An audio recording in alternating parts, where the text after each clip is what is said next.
गुरु प्यारी साध संगत जी, नमस्कार जी। आप सब कैसे हो? आशा करती हूँ बाबा जी के श्री चरणों में अरदास करती हूँ कि मालिक की कृपा से, निरंकार दातार की मेहरबानी से आप सब बहुत खुश होंगे, मौज बहार में होंगे और अवश्य ही भजन सिमरन में होंगे। साध संगत जी, मैं हाजिर हूँ आज आप सभी से एक बहुत ही खूबसूरत साखी साझा करने के लिए, एक पारिवारिक साखी। उम्मीद करती हूँ ये साखी आप सभी को बहुत पसंद आएगी। तो साध संगत जी, चलिए आइए समय ना गवाते हुए साखी को आप सभी से साझा करते हैं जी। साध संगत जी, पिताजी, आपका एक बैग मैंने तैयार कर दिया है और दूसरा खाना खाने के बाद लगा दूंगी। कुछ और रखना हो तो याद दिला देना। सिया ने अपने ससुर को खाना परोसते हुए कहा। हाँ बेटा, कोई जल्दी नहीं है, आराम से कल सुबह कर देना।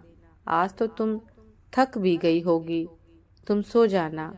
जवाहर खाना शुरू करते हुए अपनी पुत्र वधू सिया से बोले।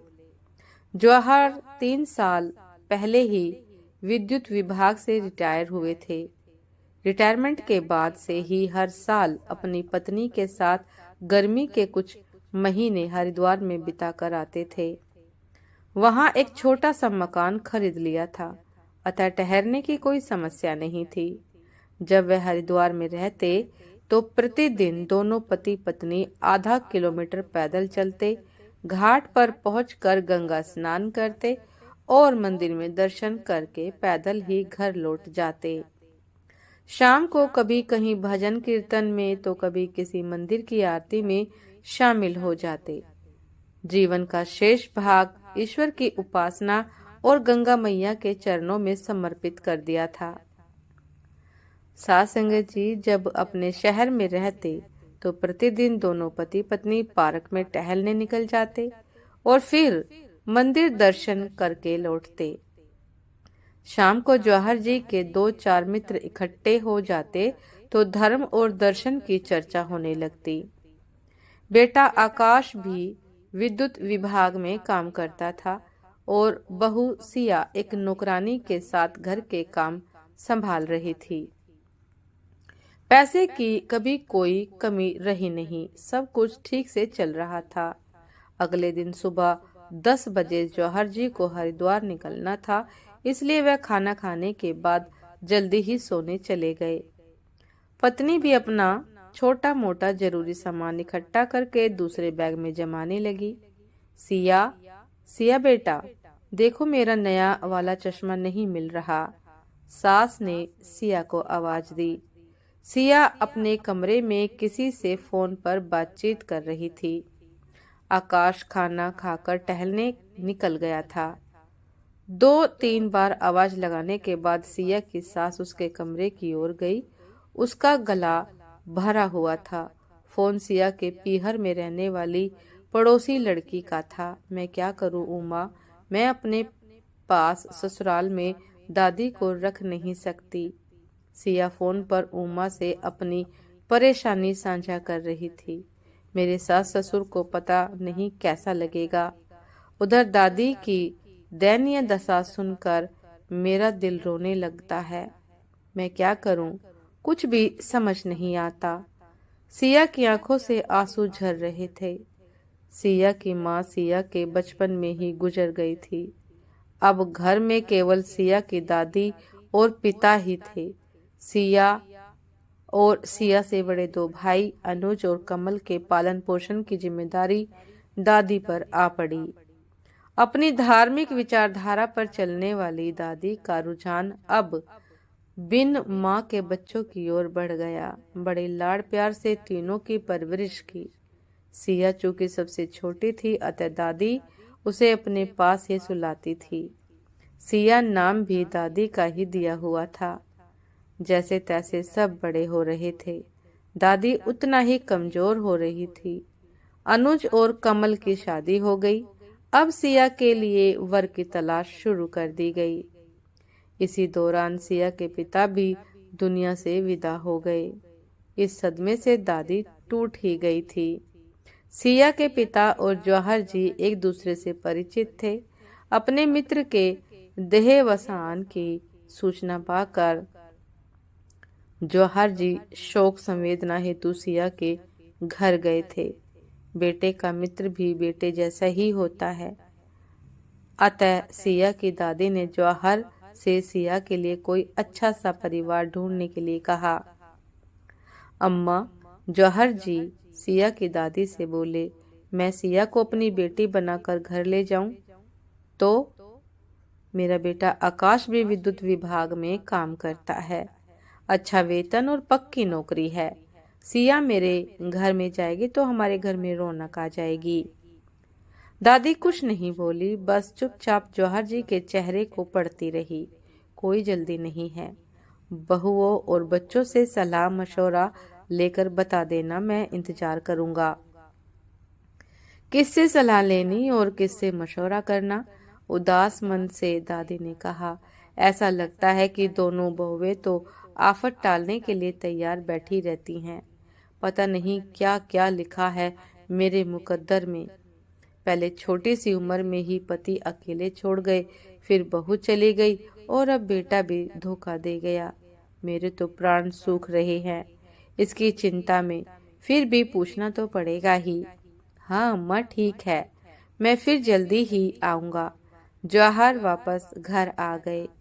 कुछ ही दिनों बाद सिया आकाश की पत्नी बनकर जौहर जी के घर आ गई, मगर अपनी सारी जिंदगी औलाद की परवरिश में खपा देने वाली दादी के हालात बद से बदतर हो गए। अनुज और कमल अब कभी दादी के पास तक नहीं जाते। दोनों की पत्नियां भी सीधे मुंह बात नहीं करती। 80 साल की उम्र में शरीर क्षीण होकर ढांचा मात्र रह गया था। फिर भी दादी अपनी दैनिक क्रियाएं और पूजा पाठ छड़ी के सहारे पूरा कर लेती। दादी की चारपाई घर के बाहर बरामदे में पहुंचा दी गई, जहां पंखा गर्मी के दिनों में हवा कम लपटे ज्यादा फेंकता था। सुबह शाम देर सवेर कोई बहू खाना दे जाती और बस फिर कोई उनके हाल चाल जानने पास नहीं आता। अपमान और उपेक्षा के शिकार दादी ने अपने मन की बात कभी किसी को नहीं बताई। सासंग जी, सिया की एक बार दादी को लेकर खूब बहस हुई थी अपनी भाभीियों से। हाँ, हमें तो जैसे परवाह ही नहीं है। अब तुम आई हो हितैषी बनकर। पिछले 2 साल से तुम ही तो खिलाने आ रही थी, वरना हम तो भूखा ही मार रहे थे इनको। दोनों भाभियां सिया पर चढ़ बैठी। हम भी खूब समझते हैं तुम्हारी खोखली हमदर्दी को। तुम्हारी नजरें दादी की जमीन और बैंक खाते पर है। सीधे सीधे क्यों नहीं बता देती? अगर सच में दादी की चिंता है तो ले क्यों नहीं जाती अपने साथ?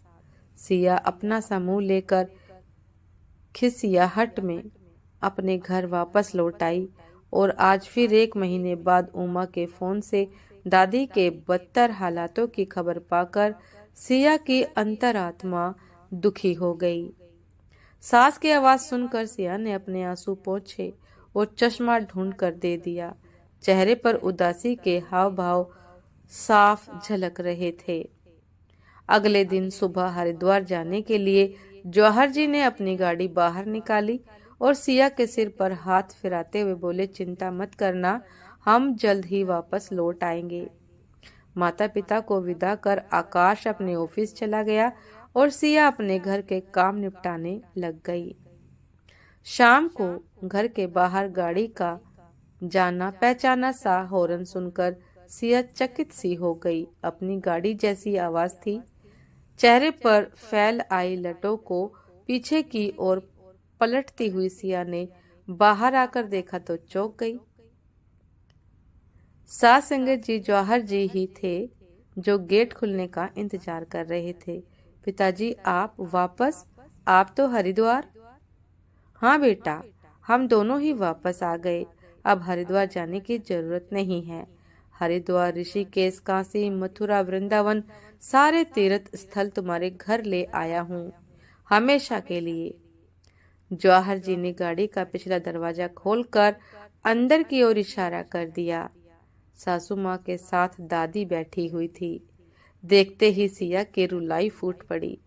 दौड़कर दादी को अपने अंग में भींच लिया। अपने बुजुर्गों को दुखी और दयनीय हालत में छोड़कर हम तीर्थ यात्रा पर चले जाएं, तो सास ने सिया को ढाढ़स बंधाते हुए कहा, तो कैसी तीर्थ यात्रा और कैसा पुण्य धर्म और कैसा गंगा स्नान। अब हमारा घर ही हमारा तीर्थ स्थल है सिया। जौहर जी ने गाड़ी से बैग उतारते हुए कहा, और इस तीर्थ स्थल को पवित्र बनाए रखना तुम्हारी जिम्मेदारी। खुशी के अतिरेक में सिया के मुख से शब्द गायब हो गए। देवी देवता मंदिरों में नहीं, घरों में ही रहते होंगे, दादी ने अपनी टूटी फूटी आवाज में सिया से कहा, और सिया का सहारा लेकर घर में प्रवेश कर गई।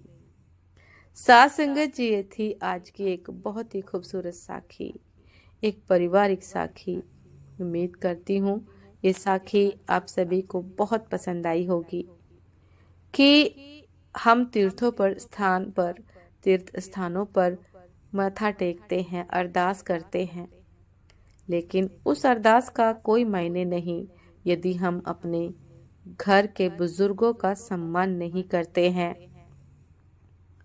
घर को भी मंदिर बनाया जा सकता है, जिस प्रकार सिया के ससुर ने बनाया, जौहर जी ने बनाया, सेवा करके, एक बुजुर्ग की सेवा करके। कि सिया तो कह ही नहीं पा रही थी, लेकिन उनके सास ससुर उनकी दादी जी को घर पर लाकर सेवा करने के लिए भी तैयार हो गए, जबकि उनके परिवार वालों ने, उनके पोतों ने उनका साथ नहीं दिया, जिनके लिए उन्होंने अपना सारा जीवन व्यर्थ गवा दिया। साथ संगत जी, ये थी आज की एक बहुत ही खूबसूरत साखी कि यदि घर में बुजुर्ग हैं तो साथ संगत जी घर महकता रहता है। उनके आशीर्वाद से, उनके होने से घर भी एक मंदिर के समान लगता है। तो इसीलिए हम सबको भी चाहिए कि अपने बुजुर्गों का बेहद सम्मान करें, बेहद रेख देख से, प्यार से संभालें। उम्मीद करती हूँ साथ संगत जी के साखी आप सभी को बहुत पसंद आई होगी। यदि पसंद आई हो साथ संगत जी तो लाइक, कमेंट, शेयर करना ना भूलिएगा। चैनल पर जो भी नए हैं कृपा करके सब्सक्राइब कर लीजिएगा, ताकि चैनल पर मिलने वाली सभी शब्द साखियों की अपडेट आप सभी को समय पर मिलती रहे। साथ संगत जी, आप हमें इंस्टाग्राम पर भी फॉलो कर सकते हैं। इंस्टाग्राम का लिंक डिस्क्रिप्शन बॉक्स में दिया गया है। तो दासी को भी आज्ञा दीजिए। आपसे फिर मुलाकात होती है एक नए शब्द साखी के साथ, एक नए खूबसूरत विचार के साथ। तब तक के लिए नमस्कार जी। सदा खुश रहिए, मुस्कुराते रहिए, भजन सिमरन अवश्य करते रहिए। नमस्कार जी।